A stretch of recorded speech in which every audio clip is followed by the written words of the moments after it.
100টির বেশি মাজার ভাঙা হয়েছে। কেন মাজার? আপনি আমাকে, আমি নিজে মাজারে যাওয়া লোক না, আমি মাজারের হয়তো তাদের যে আদর্শ সেটাতে আমি বিশ্বাসও করি, কিন্তু তাদের তো অধিকার আছে তাদের মতো করে মাজারের সংস্কৃতি চালু রাখার, তাদের মতো করে প্রার্থনা করার, তাদের মতো করে তাদের ধারণা কিংবা বিশ্বাসকে লালন পালন করার। মাজার আপনাদের কোন সমস্যা করেছিল? বাংলাদেশের রাষ্ট্রীয় কোন কাজে বাধা হয়ে দাঁড়িয়েছিল মাজারের অনুসারীরা? একটা উদাহরণ দিয়ে অন্তত বুঝিয়ে বলেন।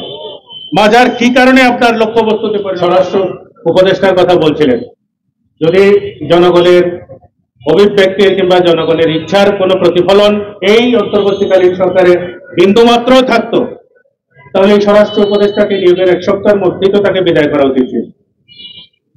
কোন যোগ্যতাটা উনি দেখাতে পেরেছেন, কোন কথাটা যৌক্তিকভাবে তিনি আসলে এখানে বলতে পেরেছেন? পুলিশ প্রশাসনের মধ্যে সংস্কারের যে প্রশ্ন, আমি বলছি না যে সংস্কার দাবি তোলা হয়েছে পুলিশ সংস্কার সংক্রান্ত কমিশনের সেই সংস্কার, আমি বলছি প্রশাসনিক জায়গায় তো তাকে স্কুলের হেডমাস্টারের দায়িত্বটা তো পালন করতে হয়। সেই হেডমাস্টার কোন কোন শিক্ষক কোন কোন সাবজেক্টের উপরে ক্লাস নেবেন সেটা ঠিক করে দেন, কিভাবে চলবে স্কুলটা সেটা ঠিক করেন। স্কুল চালানোর ক্ষেত্রে তার ভূমিকা কি?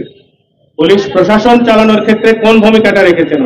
100টির বেশি মাজার ভাঙা হয়েছে। কেন মাজার? আপনি আমাকে, আমি নিজে মাজারে যাওয়া লোক না, আমি মাজারের হয়তো তাদের যে আদর্শ সেটাতে আমি বিশ্বাসও করি, কিন্তু তাদের তো অধিকার আছে তাদের মতো করে মাজারের সংস্কৃতি চালু রাখার, তাদের মতো করে প্রার্থনা করার, তাদের মতো করে তাদের ধারণা কিংবা বিশ্বাসকে লালন পালন করার।